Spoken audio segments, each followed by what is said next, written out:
Well, in 2019, you visited Trump at the White House? Yeah. I didn't visit him. Van Jones, Louis Reed, and Jessica Jackson, who all work for this organization called Cut 50, invited me. Mm-hmm. Trump didn't even know I was going to be there. Okay. He never looked at me. Trump never looked at me the whole time I was in there because he's always got to be the man. So I'm sitting up there with this big Stetson hat on. He's like, who's that? Oh, that's Isaiah. He never even looked at me. I've never shook his hand, never met him, but I was there for the first step policy, which is letting out poor Latinos, poor whites, and poor African Americans, 91%, for first-time crimes or survivor crimes. So you get a dime bag of weed and you're doing 30 years in federal prison? When I could throw a rock at a Medman? When John Boehner himself sits on the largest cannabis board of directors in the country, if not in the world, making millions and millions of dollars in legal sales of marijuana. And this man, no matter, sometimes you do the right thing for the wrong reasons, is saying, hey, I'm going to let them out. And now over 20,000 poor Latinos, poor blacks, poor whites that have been stuck languishing in federal prison because of the First Step Act. And people want to say, oh yeah, it wasn't funded this. I'm not later for all that. Later for that. Try telling the 20,000 people that have gotten out how they feel about Trump. I like somebody to ask those 20,000 people that got a second chance at life and got their record completely expunged. They're not even considered a convict anymore. You don't even know what happened. And they're somewhere working. One guy got out the first round. He started off as shoveling ice on Alaska on a shrimp boat. I'm not going to say his name. Great story. This day, he owns 2 shrimp boats. Mm-hmm. He was out of Chicago. And that's because of the First Step Act bill signed by, Trump. That's why I was there. I support policy, not presidents. I don't give a F what he tweets and who he sleeps with. That was a good policy at the time. Good policy, and I still stand by it. Well, you became a member of the Walk Away movement? Didn't know what the hell that was, man. I started using the hashtag walk away. A friend of mine said, well, damn, you should have Googled it. I was like, well, yeah, I'm mad, man. I voted for Jill Stein and I made headlines with the Green Party. I don't like what they're doing. This is like what they crapped on me, the media. They're lying to me. I don't really care, but we got to look at the media. Mm-hmm. We need our own media because they can just say whatever they want to say. They can do it to you, Vlad. Oh, you racist. You hate black people. Why are you talking to so many black people? It's been done to me. Well, for those that don't know, I just kind of want to, give us the background. The Walkaway campaign was a social media campaign. I didn't know what I was getting myself into with that. It was launched ahead of the 2018 midterm elections. Yeah. It was meant actually to support Donald Trump. I didn't know exactly what that was. It was Brandon Straka and all that stuff. It was criticized for using what they call astroturfing methods. By basically, they felt it was counterfeiting a popular movement of people that have left the party. And the group's founder, Brandon Straka, who you just mentioned, who was a hairstylist from New York City, was charged with and convicted of participating in the 2021 Capitol attack. Yeah, yeah, man. Yeah, man.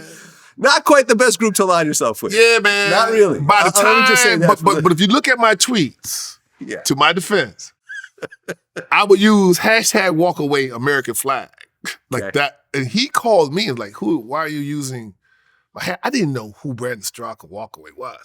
I just knew that I was pissed off that I made a joke on April Fool's Day, 2019.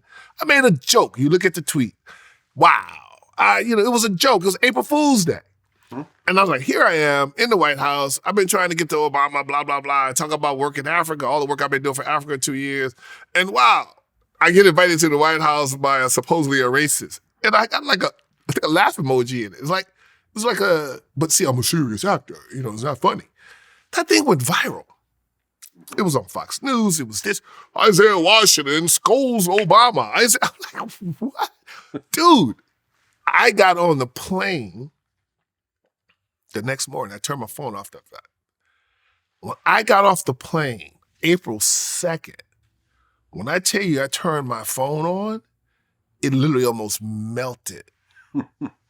it almost melted from the buzzing. To this day, I turn the sound notifications off. It buzzed for about 5 minutes. 5 minutes from text and all of the stuff. Mm-hmm. By the time I got in my car, I'm sitting in the car going, what? I didn't even know anybody knew I was at the White. I'm like, what? But conveniently, the tweet I made just before that, I'm standing with Kim Clayton Hirschman, who happens to be my whistleblower for Disney, who knows exactly what happened, and she's blacklisted, by the way. Nobody wants to hear the story, the allegations, because it'll open up my lawsuit possibilities. Kim Clayton Hirschman introduced me to Van Jones, and I clearly say, I'm the kind of person that will cross party lines to get something valuable for our community, any community in distress done. That was the tweet right before the tweet that they cherry picked and then went around the world. And at that point, I realized, oh, this is narrative control. Yeah, exactly. This is like what you want people to think about me. I clearly says, look, whoever is going to get the job done, that's who I'm going to support. I'm going to support that policy. Well, I mean, Ice Cube tried to do the same thing, and that didn't work out too well. You can't get no blacker than Cube. You can't get no, he blackity black. And they took hit. I mean, look what they did to Cube. Cube was like, you know what? Fuck this. Never again. The rolling. I was like, I'm sitting there going, this is Ice Cube. He's not gonna lie and try to get over America's Most Wanted. Yeah. Literally. That's the So how does he get to Bill Coon? I'm like, okay, I'm done with politics. Okay, this is madness. This is artificially, something's not right here. Something's not right here. How does NWA, how does FBI, no. Cube gets attacked for wanting to help black people. Well, and of course, Kanye, who embraced it. He actually had the MAGA hat on and was hugged up on Trump and everything else like that. You ain't gonna catch me with no damn MAGA hat on. Right. That was just doing too much. You don't have a red version of that hat? No? No. That's doing too much. I'm from Texas, but that was doing too much. Doing too much. Yeah. That's why I go back to my 40 acres and a mule. You have to watch the colors you wear.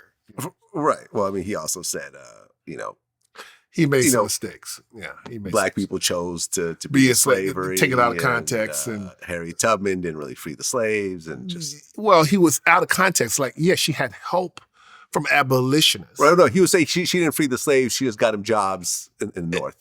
Just put it, Yeah, all out of context because, our good brother, our good brother. Yeah.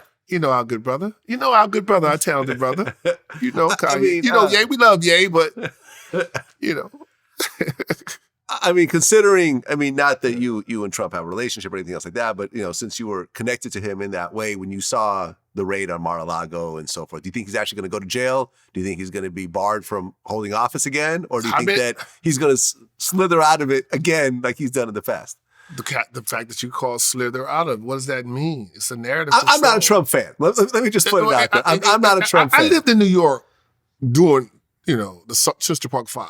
That $1.50 Michael Kenneth Williams got on his face, that was part of wilding for my own people. I got knocked out on the A train. Well, do you know Trump's role in the Central Park 5, right? Yeah, but he called for them to be hanged. And so did I. And that's why Ava DuVernay doesn't talk to me to this day, because I got knocked out by my own people. See, what people don't know, at that time, 1988, it was corrupt. Koch was corrupt, wasn't doing anything for community, poor Latinos, poor whites. No one. Everybody was left to fend for themselves. Trump has always been about beauty. If he was racist, why was he giving so much money to Al Sharpton and Jesse Jackson? Both of them helping with their presidential campaigns. He was always in the black community. Not to say that he wasn't washing. It doesn't matter. The actions always speak louder than the words, right? I was in New York. I got beat up and knocked out during the Wilding Out situation. When the Wilding thing first started before the Central Park 5, this is something different. The Wildings were basically groups of kids would attack people in Central Park and knock them out. They weren't just kids. We don't know who they were. Okay. Right? That's what we say. JFK was supposedly only shot by one bullet. I was there. That $150 on my dear lost friend told me, he said that, and it got him in trouble with the whole left. Because he said that in one interview. That's how he got his cut. Yeah, because he got caught up in one of those wild and out situations. And we fought back. Now, when it started off, we were all power to the people, do the right thing. Mm-hmm. It started off like Nat Turner. These kids getting together like we've had enough. We're mad as hell, we're not gonna take it anymore. We're gonna push back. We're gonna give it back to these racist cops. We're gonna give it back to the man. Then it took a turn. Then it just went on to civilians. So like Omar Little, you don't touch civilians. If you're gonna go for the people that you say are the problem, if you're gonna start war, then it took another turn. Then the group started attacking people that look like them, mugging us. Mm-hmm. So the whole communities were at large. If you Google it, there are many African Americans that were upset about the wilding out thing. It was out of control, but I was always thinking, why is this going on so long? Because I'm military. I know how it gets down, right? Mm-hmm. Why is this going on so long? And why are we hearing so much about it? And why are we not hearing about what's happening in the Black community being just as terrified? Don't have the police coming in there, can't have firearms. Just like Tupac always said, we scared too. We need defense too. So Trump does what he does and says what everybody's thinking, Black and white. Well, I mean, and then everybody says, "Oh, he wanted them lynched. He wanted them this. He wanted them." Yeah. But what he also said in the context, not to defend this dude, I don't give a shit. But I was living there. What he was saying is, we have no rule of law. So this, not just this, but he also went after the police department. At the same time, they had an ad up for this. People get stuck on what they want. I was there. I don't give a damn about supporting what Trump says and does. I was there. And I got the proof of knowing that I got knocked out by not somebody that looked like you, but somebody that looked like me that felt they were in power for a time and a period that we thought was on some freedom-ish. Yeah, no, I remember New York was a mess during that time. I mean, the Bernard Goetz subway shooting happened around that time. Bensonhurst, all the races, it was a the mess. Bensonhurst riots. Yeah, no, it was fucked up. And of course, you can't, listen, and America has a love affair with a white blonde woman. So to see a blonde woman who was brutally raped and permanently disfigured by a group of young Black men. But who said it was who said it was the Central Park Five? But here's the problem. Right. I don't think they did that crime. They did. I interviewed two of them. I don't think we went into the whole story. The guy who actually did it came forward and admitted it, and his DNA matched. Yeah. And I got the actual footage because I did a Central Park interview years before Ava did the Netflix series. Oh, I didn't know that. Yeah, I don't know if I influenced or not, but that was their first big interview in many, many years since that documentary that was done many years Did they get paid? Did the city take care of them? Yeah, they sued. They sued and they win? They won, yeah. Good. Then justice was served. Well, I don't know. The amount of years they spent in prison, I don't know if that paycheck is worth it. At least not. But were they completely innocent of all crimes before they got caught for this one? I believe so, yeah. They had never done anything wrong in New York. I interviewed these two. I got a bullet hole in my body, and I know what I was doing in New York. I interviewed two of them, and we went into the whole history, and they're like, we were good kids. And they were saints. They were saints the whole time up to that. Yeah, I believe. I mean, who's really a saint? But they weren't out there robbing and raping and beating people up. They were just out hanging out with their friends. In fact, one of them... So they weren't doing what Hunter Biden is doing. Smoking crack and sleeping with prostitutes? I don't think so. At that age, they probably were not. Well, here's the thing with that. One of them got caught up for just going with his friend. Nobody really cares about us like that. If you're at the right place at the wrong time, or you're at the wrong place at the wrong time, you're going down. Nobody really cares about these Black bodies. They really don't. It's just another talking point. It's just another talking point. If it really did, we wouldn't be the highest population in the prisons. We would be educated more. We would have more jobs. There would be a better wealth gap. We, Black bodies, Black men, have been used and abused since 1619 for free. I'm even talking to you for free, giving you some great content. And it's cool because I have something to say. It doesn't matter in the end. What matters is what are men like me going to do about it? How are we going to take the narrative back as ADOS, as American descendants of slavery, and knowing our contributions? It's like, what are you going to do about it? Neely Fuller Jr. says, if you want to combat any ism, then you have to produce content or produce something that is going to counteract the constant narratives and the whataboutisms and the back of, I don't care about Trump in 1988 or then or now.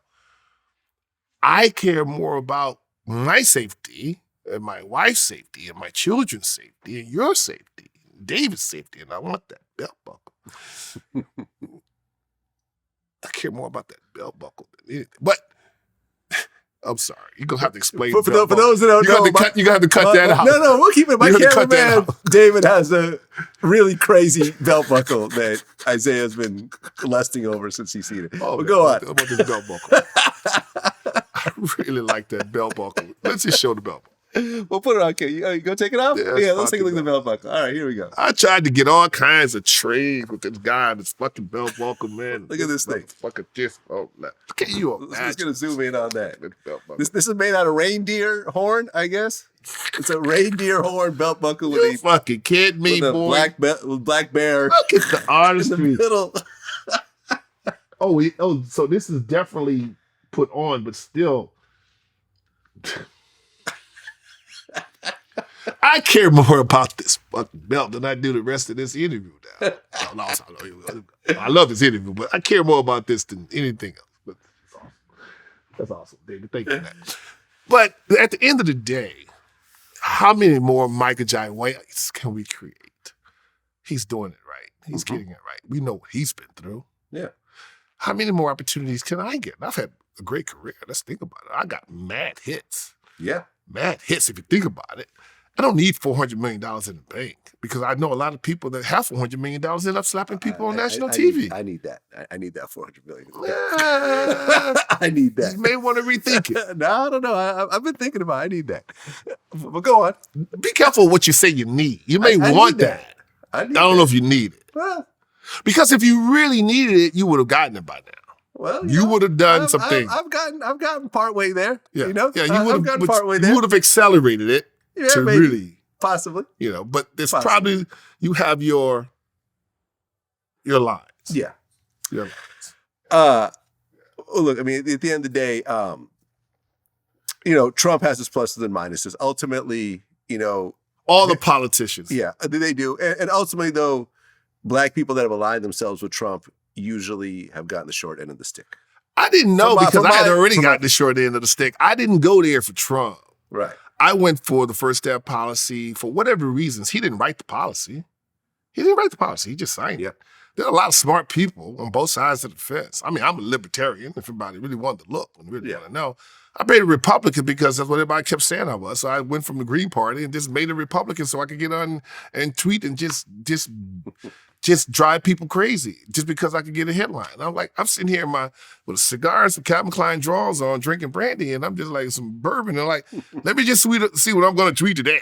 Yeah. And sure enough, like all the good things, the great things that I've done, they just want to find something out of it. It's like, it was like, and then people like would come after me, the blue checks to Yvette Browns and Roland Martins.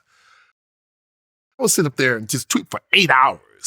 I had an open case with Perez Hilton and showed us how you lied on me and all. I mean, open case? Yeah, I put him on trial, Perez Hilton, and showed him up on Twitter. You could go. Okay. Perez Hilton. I said everything I wanted to say to him about how I talked to him and said, you know what happened on Grace didn't happen, right? And he told me, oh man, don't worry, you'll be fine. It's just my job.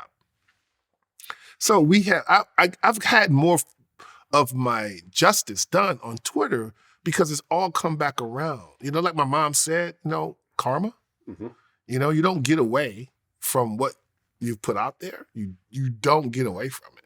So whatever these other people are doing and saying, but this is my biggest thing. Mm-hmm.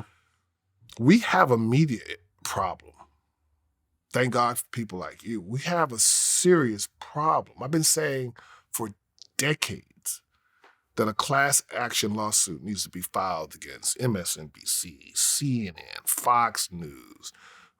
Rupert Murdoch. Who's controlling our narrative? Where is our news? Only thing I read is Epoch Times. I don't even read The Guardian anymore. I don't even read BBC or CCTV. Where am I seeing? I can't.